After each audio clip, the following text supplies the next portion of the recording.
I said, who is that guy? So he called casting and he said, well, they kind of like lovers. I'm like, that's not gonna work out. I'm not homophobic, but I have boundaries for me as a person. For decades, Clifton Powell was everywhere you looked, acting alongside Jamie Foxx in Ray, dominating menace to society, and even lending his voice to Big Smoke in Grand Theft Auto. You knew his face, even if you didn't always know his name. But now, at 69, things look very different. The man who once owned the screen is facing courtrooms instead of sets, sleeping on friends' couches, and wondering how the industry he helped shape could move on without him. How did a man who seemed untouchable in Hollywood end up here? And how is he clawing his way back? This story isn't just heartbreaking. It's a lesson in resilience you won't want to miss. The hustle that put Clifton Powell on the map. Clifton Powell's story starts in a way that a lot of people can relate to. He grew up in a working-class household where money was tight, but family and faith were strong foundations. Sundays meant church without question, and every other day was about figuring out how to make ends meet. There wasn't a lot of extra cash lying around, but what his family did have was determination and a belief that they could carve out something better. That kind of environment shaped him, teaching resilience early on. Now, Powell wasn't the loudest kid in the room growing up. He was observant, a little quiet, the kind who took in everything happening around him. But when he found improv in high school, it was like a switch flipped. Suddenly, he had this outlet where he could let it all out, where he could embody someone totally different. And for a teenager figuring himself out, that kind of freedom was powerful. It wasn't about showing off. It was about discovering this ability to connect with people in a way words alone couldn't. And once he got that rush of becoming another character and holding the attention of a whole crowd, he was hooked for life. After finishing school, he did a stint in the Army Reserves. That gave him structure, discipline, and a sense of service, but even then, the pull toward acting never left. Eventually, he made a big decision, the kind of leap most people only talk about. He packed a single suitcase, brought along a headshot like it was his golden ticket, and drove across the country to Los Angeles. His goal wasn't superstardom at that point. It was simple. He kept telling himself, just get in the room. That's all he needed, one chance to prove himself. And in 1984, he got it. A one-line role on a TV cop show. His character didn't even have a name, just Thug 2, but Powell made it count. He delivered that line with such intensity that casting directors remembered him, which is rare because hundreds of guys pass through auditions with the same small parts. That tiny break put his name on the board, and slowly, doors began to open. By the early 90s, Powell was building a reputation as the guy you called when you needed someone who could bring energy to the screen. Even in just a few minutes of screen time. The Hughes brothers cast him in Menace to Society, and his brief role as a neighborhood enforcer was electric. It wasn't just filler, it was one of those performances you walked away remembering. After that, his career picked up serious momentum. Audiences began seeing his face everywhere. Dead Presidents, Hoodlum, and the Friday sequels. He had this unique ability to shift gears. One moment, he could be cracking a joke and making people laugh. And the next, he could turn ice-cold, menacing, and believable as a villain. That kind of range made him a favorite for directors who wanted to elevate a scene. Critics even called him the scene stealer who never steals focus, which is about the best compliment a character actor can get. But then Powell surprised people. In 1999, he took on the role of Dr. Martin Luther King Jr. in Disney's Selma, Lord Selma. This wasn't a gangster or a tough guy. This was a historical icon. He delivered the role with such grace and respect that even civil rights veterans praised him. That moment showed Hollywood that Powell wasn't limited to one lane. And of course, there was Ray in 2004. Acting alongside Jamie Foxx, Powell's performance made people whisper that his name belonged on the Oscar ballot. That's the kind of attention every actor dreams of, and it was a turning point. By 2005, he was working non-stop, landing more roles in a single year than many actors get in an entire career. His success wasn't just professional, it was personal too. He bought a Spanish-style home in Los Angeles, drove a sleek midnight blue Jaguar, and finally had the feeling that the financial struggles of his early years were behind him. For the first time, he felt secure. He'd done it. He'd climbed the mountain. But here's the thing about Hollywood. Just when you think you've got it all figured out, something unexpected happens.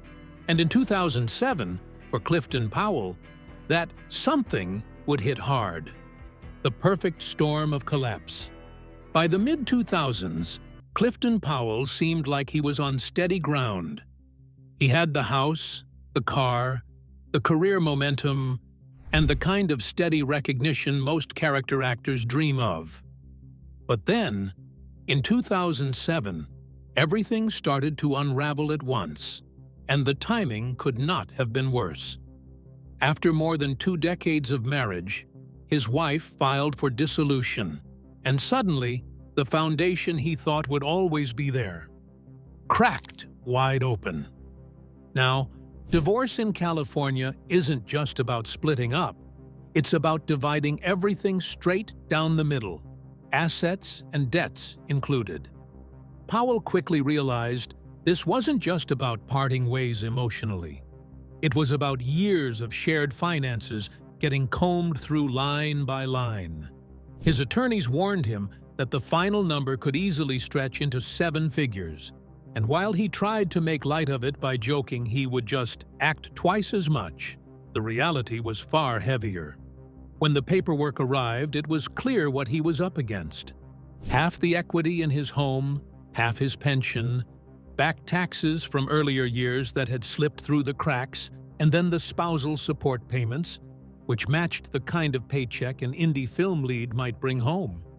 Even for a working actor who had spent years in demand, that kind of financial drain felt like a trap door under his career. Every new script came with a cloud over it. Because no matter what he earned, a big portion was already spoken for before the check cleared. And then, just as he was trying to manage all that, another blow hit him from a completely different angle. A civil lawsuit landed in Georgia, with allegations that Powell firmly denied from the very start. He countersued for defamation, but the case dragged on and on, moving through courtrooms and legal channels that seemed endless. While the matter was tied up in paperwork, gossip blogs and tabloids pounced on the story. They ran his photos with headlines that barely mentioned the word alleged, and once that kind of coverage sticks, it's almost impossible to shake off. Hollywood is a place that thrives on perception, and studios don't like risk. The same people who once sent him scripts directly suddenly shifted him to the back of the line, filtering opportunities through risk departments instead of casting calls. His phone, which used to buzz constantly with offers, grew quieter until there were weeks where nothing came in at all. Years later, the legal battles finally ended, and no criminal charges were upheld. On paper, he was cleared. But reputations in Hollywood aren't rebuilt so easily. As Powell himself would later put it, in Hollywood, you're guilty until your grandkids need a residual. The money lost during that stretch was massive. He estimated more than $2 million in missed income.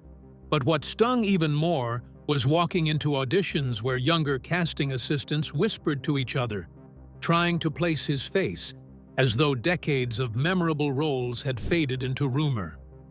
And just when it seemed like he had already taken enough hits, The pressures inside the industry added another layer of struggle, pulling him toward a point many actors quietly fear. Rock bottom. Industry betrayal and rock bottom. Trying to juggle work and legal battles at the same time nearly broke Clifton Powell. He'd be on set one morning and rushing to a deposition that same afternoon, or skipping auditions altogether because he had to be in a courtroom. On top of that, creditors were calling non-stop, and the stress was piling up.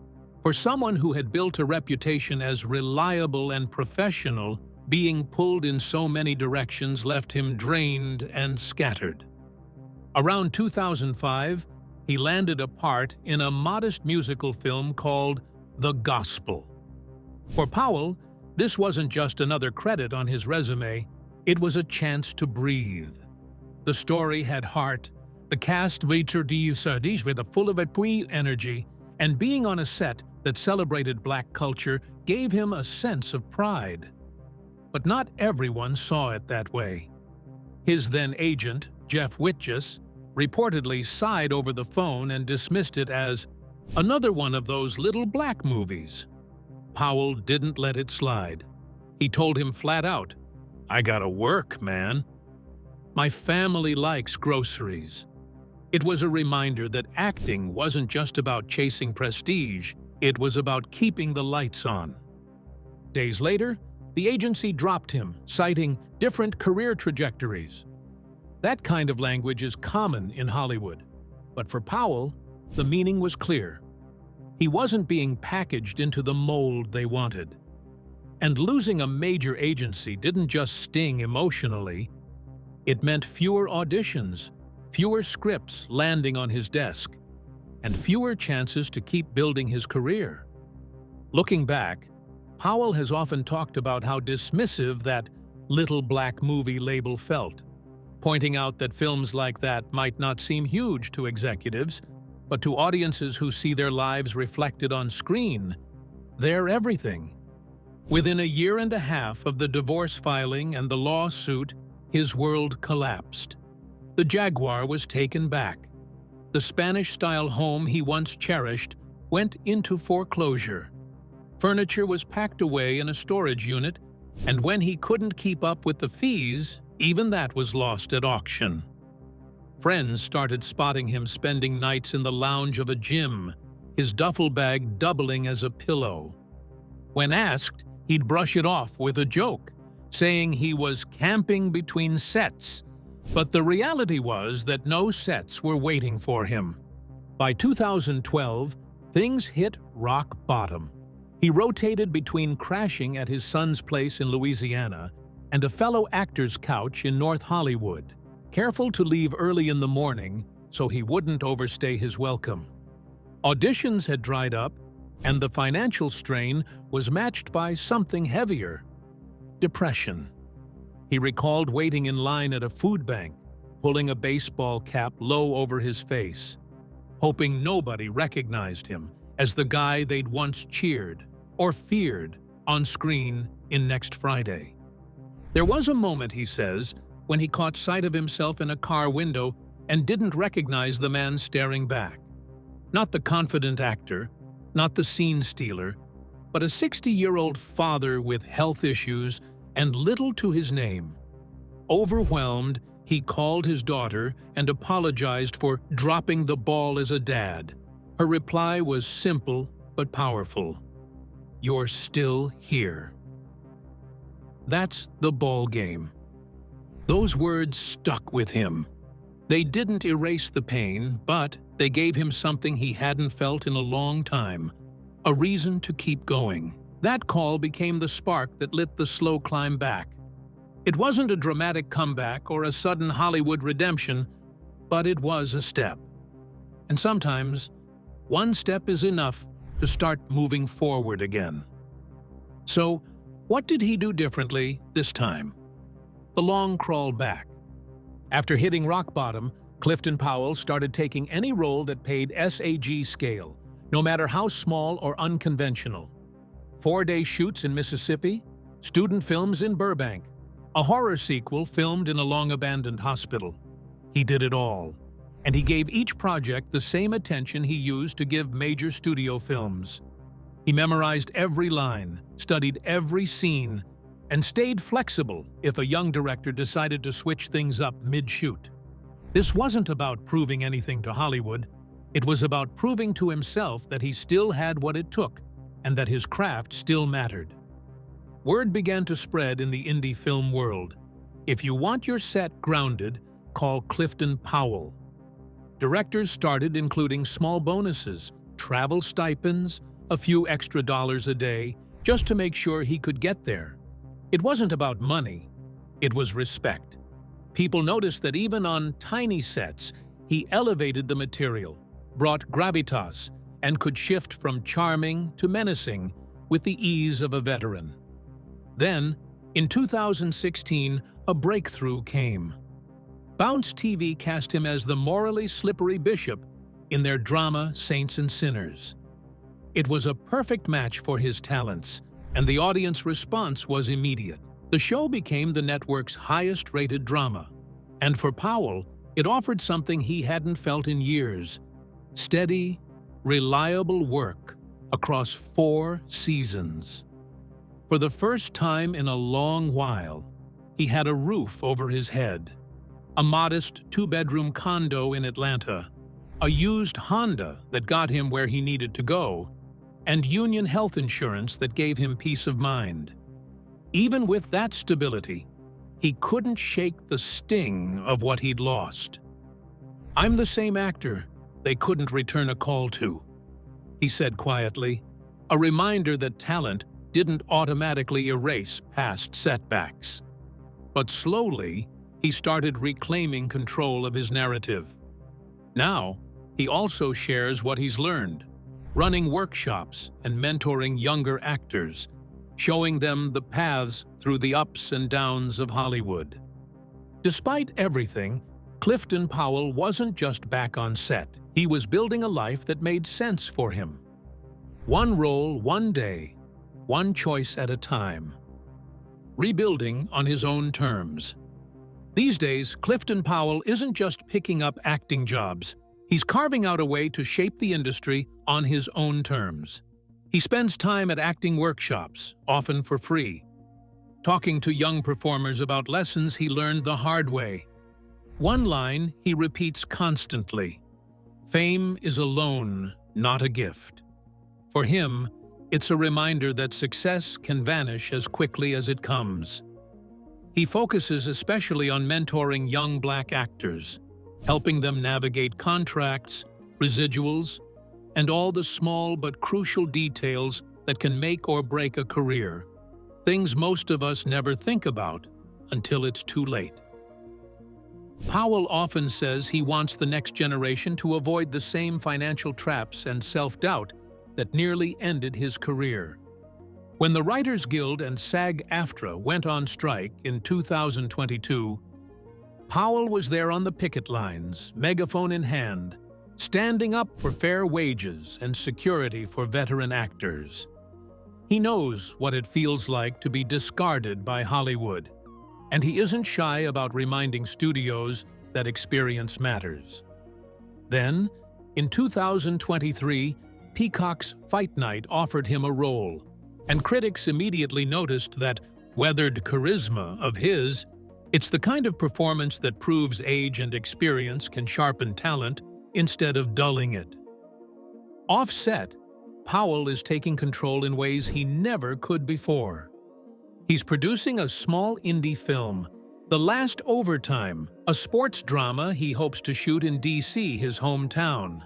Funding is partly through a fan-backed online campaign, which shows just how much goodwill he's rebuilt over the years.